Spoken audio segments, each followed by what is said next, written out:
ꯐꯖꯕ ꯌꯥꯝ ꯌꯥꯎꯔꯦ ꯌꯨꯝꯒꯤ Fit to Fly certificate ꯂꯧꯕ ꯆꯠꯂꯤꯅꯦ. Rama. Oh, it's Indian. This is Indian builder. Hoy ma. Mamzara ro. Bruno, chapchari ne siya. Hello everyone, welcome back to my YouTube channel. Ngasigi video se khoi se yum thok tore ba kwa adudugi yum gi pochai adaidi yum gi angang singi kai kai khra lai se kai kai khra yeng se na lak pane am sa ba hana la e chakla me na sa drudi shopping taw ngam maroi na hana cha tho ase na cha ba han la e Ice cream nahi ice karamba no mango do peach do ये जो नीचे के तीनों है sir ये स्लसी mocktails हैं ice के साथ पूरा ब्लेंड होते हैं ऊपर के तीनों शेक एंड मॉकटेल हैं ये बिना पाइनएप्पल का कर सकते हैं क्या कौन से ये ब्लू पैसिफिक को इसी के है ना इवोल्यूशन है क्या इवोल्यूशन में पाइनएप्पल है ना बिना पाइनएप्पल जूस है तो कौन सा जूस आपके लिए करवा दो बताइए पाइनएप्पल ऑरेंज कर सकते हैं इसमें हाँ कर लो ऑरेंज कर लीजिए एक ये कर दीजिएगा एंड एक फ्यूजन कर दीजिए एक fusion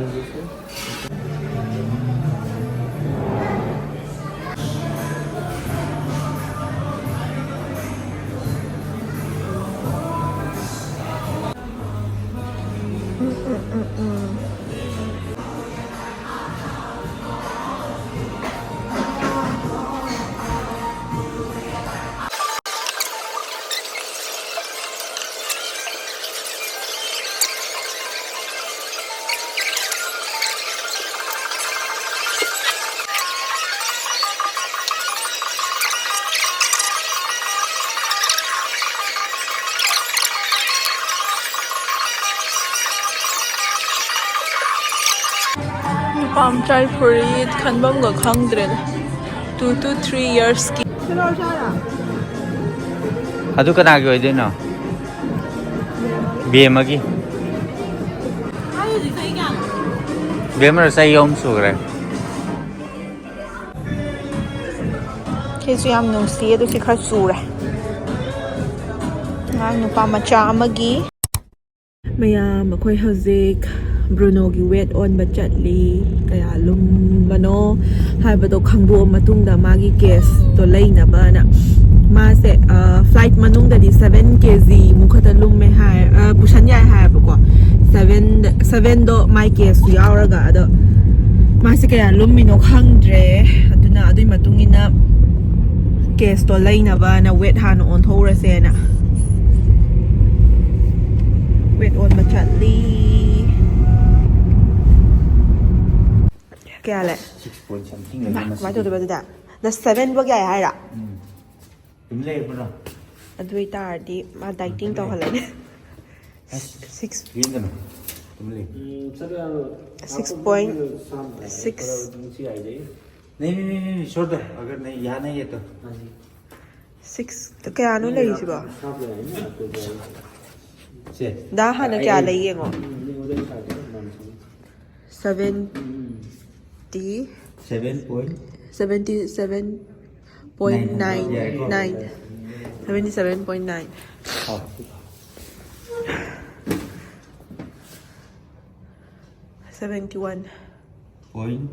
4 5 hai rồi cô đi 6.5 ni mal lo tarung kha sadarda adu big case la yadi kai la karamba lai du ba adu ne je kg to kya mulum gya ne ye big to Bruno se mayam 6.5 luma me ba ko makhai ma gi bag lai ta makhai ma gi bag se cargo da budi dum yai ha ba ko cargo da pham ba do khoi study yamna haidi direct lai de ba flight to da mo ne am wa ga da ba adu du gi manung da pusan bi se na tau ba ne do khara budi wali thok to ba ma dieting ta hon ta ba ne chak khaji khak bijaraga mai tau da dia ra do yengura ge mai case to kaya lumino kholi no da la lai re pet store da nangi shampoo am lau re हंगो मागी case तो देखिए। मचूसी फजादी यामना ये देखिए, यहाँ देखिए tell के पास आप 16 number में ओ नहीं नहीं नहीं वो कलर अच्छा नहीं है और कलर दिखाई 18 में अगर आपको ये देखना तो लौगे ताऊने साइज से यानी को यहाँ नहीं चलो यार अच्छी चला लौंदा लौ तो रबसिबु फोन से यार ये हार्नेस कैसे लगाएंगे फिर ये पहनने के बाद कैसे लगाएंगे हार्नेस पहना लेंगे वैसे आप। कैसे ये जब ये पहनाएंगे ना तो इसका गला थोड़ा बहुत भागता है। हाँ। थोड़ा बहुत होगा, आराम से हार्नेस से निकल के पहना दीजिएगा। हाँ बस इजी है। ठीक है फिर और दीदी केस है क्या आप लोग के पास? केज हाँ हाँ ये ऐसे टाइप ये खाना ले जाने वाला ट्रैवलिंग हाँ वाला हाँ ट्रैवलिंग वाला नहीं है ट्रैवलिंग वाला ये रखा है ये बस वाला। और यही है हाँ थोड़ा देखना था क्या हुआ, बॉडी पसंद नहीं आ रही ज्यादा देर। सिमगा लौबी रहे फ्लाइट तो चानबा शैम्पू सिमगा सिगी फ्रुट सिगा केस सिदीस दा याम लाइट्रे ऑनलाइन दे वें जेंगे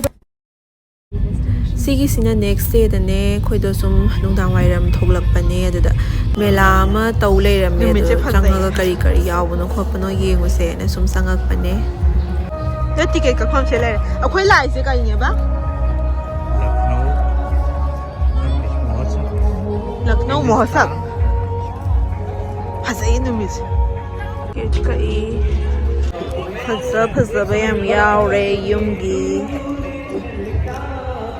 सिंगर्स ने मरोमा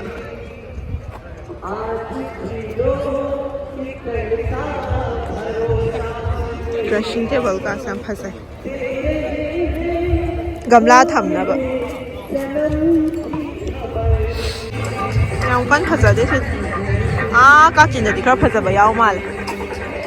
अस इसा याम तानिंगदि नोय मेसताजु थमबदो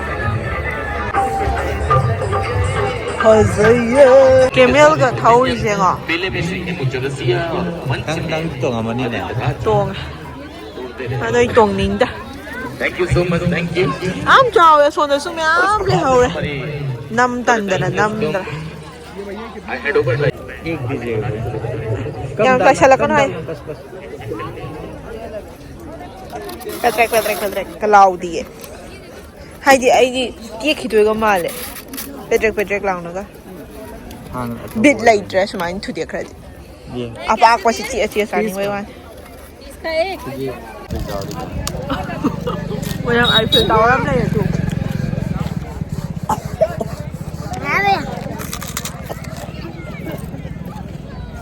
Kashmiri suit phasa bayam ya.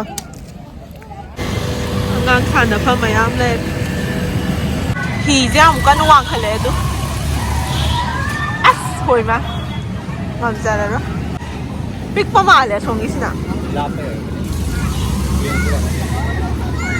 Anga Pasagi si yung tong ni Saning dari hausi ki de Kai ni meri go round me am siwa sida zom lai le Ada ni pa so kum da rai Sini mix tora kitang lok si yam de bi थोड़ा mix ज्यादा नहीं Ha काउगन थीबा मियोई बनी Kui ra ba nai na wara pau saning ba ngasi di normal Nai normal E cha da ba ngasi di cha ba phangani burger आई दिसी Ay di nahan dai siyang ma promise by God ay na hai da wara pau kai phangi wara ba kai phangi na sida Masti chawa phangi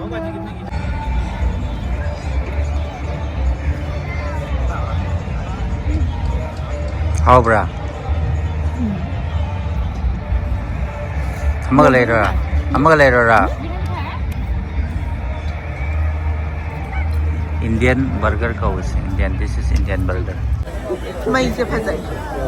ceramic ki pot ngakta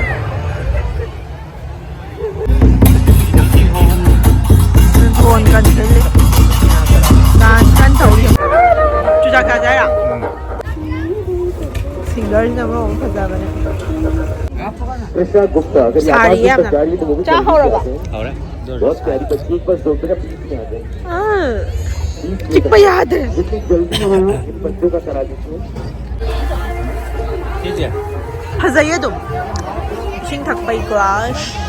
गिलास सीधी फजा दे फजादा सीधी हमगे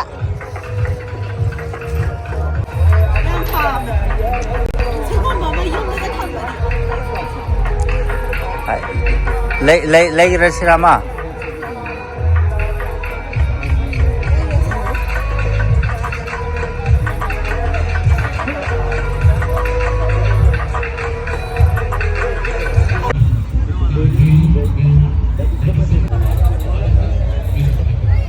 nungai thok lai thwe han ba yare ko loi chale asigi phamung se yong Rajkumari na tunga da ba phamung haza e ha ba mayam loi re han lage na taure phajane inge chingchal Bruno gi flight tongbagi fit to fly certificate lauba chatline thina magi hidak kai ka pagi certificate ni sisu pudoi xerox tok thoga mathangi hidak ka se this August 15 da 15 August da ningchang Bruno ka khalo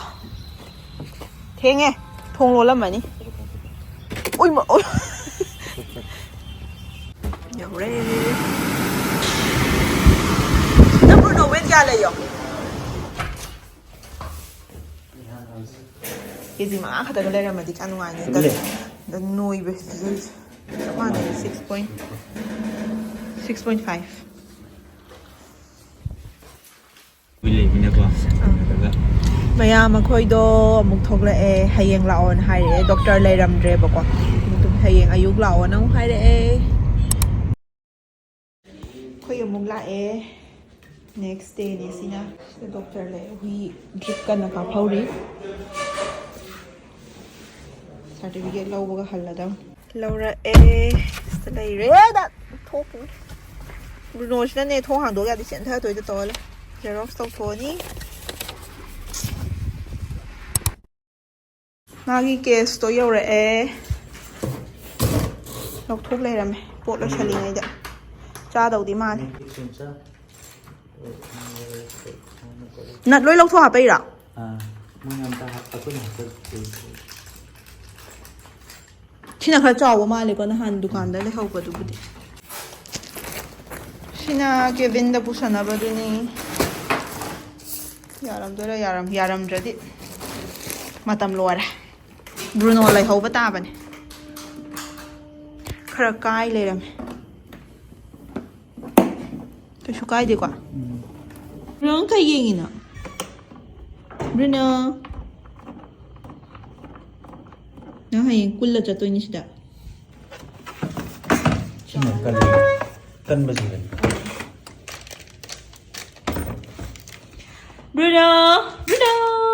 Bruno iruza loira bane chatlamdai gi ki lo loira bane Bruno sin manang da chango Ano mako gi thokon da Bruno Yang lieng du si man Mi loi chat nai ni na than na te hodu buk chali wa do mai kai no do xerox to we hai gra ba nhưng mà nó lấy phẩm lấy vào đây tròn nó xì đi ao ra nhưng mà trồng thuộc khi đã đâm anh gọi nó pu đấy yên kìa lung ra bên Isan ra lại chân xì tiếng ra lại chân đi thâu ra mày ăn xem không tôn rất lâu xe nung ai chắc tôi đấy xì đi ai Bruno ngồi nhìn nghe đó biết mà đâu đâu chứ yeah Bruno chắc chắn đi nè chị ạ picture si sao chắc chắn là hàng đến happy quá Bruno bye bye Bruno bye nó trông đầu rồi quá 다 잘리듯이